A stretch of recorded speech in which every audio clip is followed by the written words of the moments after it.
happy po kasi po di na po ako nag-iisip ng ng tulad ng dati na saan kami makakuha ng pera, ng pagkain namin. Kasi nung mga time na po yung walang-wala kami, puro kami utang.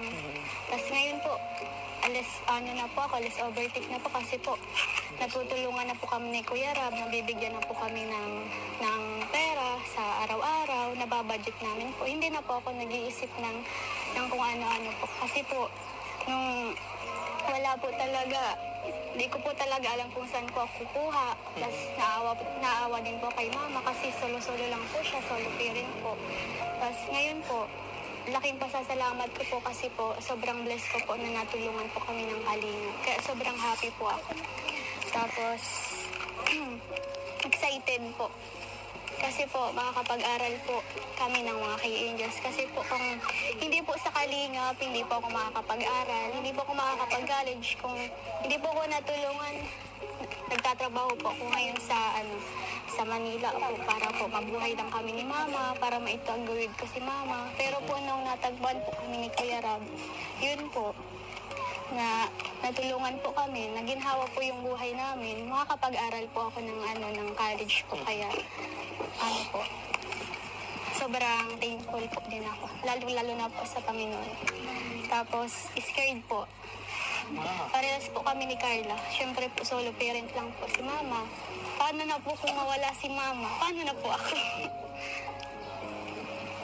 Paano na po ako? Lagi ko po yung iniisip kasi po, talo na po ngayon, mag-aaral po ako sa diet. May sakit naman po si Mama.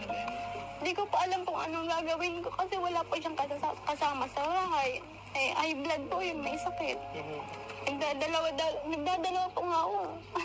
Ano pong gagawin ko kasi wala po siyang kasama. Sulo-sulo lang siya sa bahay. Pag maalis nga po ako, sinasabihan ako, iiwan mo na naman ako. Pero, sabi ko, sila Kuya Rab lang naman yung kasama ko.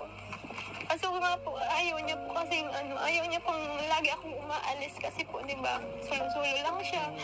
Pero wala po akong magagawin, mag-aaral naman po ako ngayon. Natatakot po kasi ako kasi, hindi ko naman po inangad na mangyari yun, pero, po talaga, masakit po talaga pag,